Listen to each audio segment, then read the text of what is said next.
വചനോത്സവം online തിരുമുഖ ആരാധനയിലേക്ക് നമുക്ക് ഒരുമിച്ച് പ്രവേശിക്കാം. ഈ രാത്രിയിൽ ഉറങ്ങാൻ പോകുന്നതിന് മുമ്പ് ഈശോയുടെ തിരുമുഖത്തെ, ഈശോയുടെ തിരുവചനത്തെ സ്നേഹിച്ചുകൊണ്ട് നമുക്ക് ഉറങ്ങാൻ പ്രവേശിക്കാം.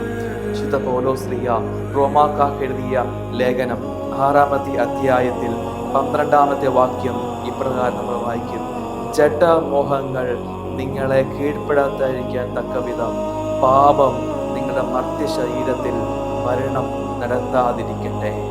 വചനം ഇതാണ്: ജഡമോഹങ്ങൾ നിങ്ങളെ കീഴ്പ്പെടുത്താതിരിക്കട്ടെ. ജഡമോഹങ്ങൾ നിങ്ങളെ കീഴ്പ്പെടുത്താതിരിക്കട്ടെ.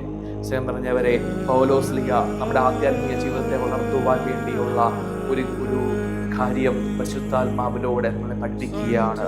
നമ്മുടെ ഉള്ളിലുള്ള മോഹങ്ങൾ അത് ആത്മീയമായുള്ളതാണോ ജഡികമായുള്ളതോ തിരിച്ചറിയണം. ജഡമോഹങ്ങൾ നമ്മുടെ ഉള്ളിൽ പിശാച് ഇങ്ങനെ ഇട്ട് തരും ചെറുതായിട്ട്. അതിങ്ങനെ വളർന്ന് രൂപം പ്രാപിച്ച് പാപം ആധിപത്യം പുലർത്തും. അതുകൊണ്ട് അതൊരു കൃപയാണ്, അത് പരിശീലിക്കേണ്ട ഒരു കാര്യമാണ്. നമ്മുടെ ഉള്ളിലെ മോഹങ്ങൾ അത് പാപകരമായ കാര്യങ്ങളിലേക്ക് നയിക്കുന്ന മോഹങ്ങളാണോ എന്ന് തിരിച്ചറിയുവാനുള്ള വലിയൊരു ബോധ്യം.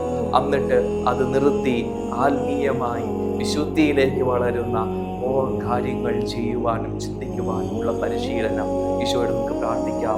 ഒരു കാലത്തിൽ ഇതിനോട് ചേർന്ന്, കർത്താവേ, എൻ്റെ ഉള്ളിലെ ജഡമോഹങ്ങളാണ് ഉള്ളിൽ വരുന്നതെന്ന് പെട്ടെന്ന് തിരിച്ചറിയുവാനും ആ ജഡമോഹങ്ങളെ പൂർണ്ണമായും നിർവീര്യമാക്കി ഈശോയെ അങ്ങേക്ക് വേണ്ടി ജീവിക്കുവാനുള്ള ആഗ്രഹങ്ങളും അത് പ്രവൃത്തിയായിട്ട് മാറുവാനുള്ള കൃപ തരണമേ എന്ന് ഈശോയോട് നമുക്ക് ഗാനഗീതയോട് ചേർന്ന് പ്രാർത്ഥിക്കാം.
ദിവസം രാത്രിയിൽ ഉറങ്ങുമ്പോൾ ഈ വചനമാണ് നമ്മൾ സ്നേഹിക്കേണ്ടത്.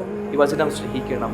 ജഡമോഹങ്ങൾ നിങ്ങൾ കീഴ്പ്പെടുത്താതിരിക്കാൻ തക്കവിധം പാപം നിങ്ങളുടെ മർത്യശരീരത്തിൽ മരണം നടത്താതിരിക്കട്ടെ.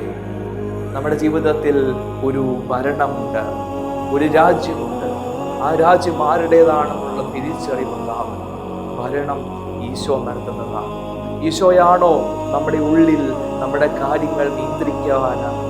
ഈശോയ്ക്കാണോ നമ്മുടെ മനസ്സ് വിട്ടുകൊടുത്തിരിക്കുന്നത്? അപ്പോൾ പിശാചിനാണോ, സാത്താനാണോ, ലോകത്തിനാണോ? അത് നമ്മൾ തിരിച്ചറിയണം. എന്നിട്ട് അത് പരിശീലിക്കണം. നാളത്തെ ദിവസം രാവിലെ എഴുന്നേൽക്കുമ്പോൾ നമ്മൾ ഇതാണ്: നമ്മുടെ ഉള്ളിൽ ഈശോ രാജാവായിട്ട് ഭരിക്കുന്നുണ്ടോ അതോ പിശാചാണോ ഭരണം നടത്തുന്നത് തിരിച്ചറിയണം. എന്നിട്ട് ആ ഒരു ഉപബോധത്തിൽ നമ്മൾ എടുക്കണം.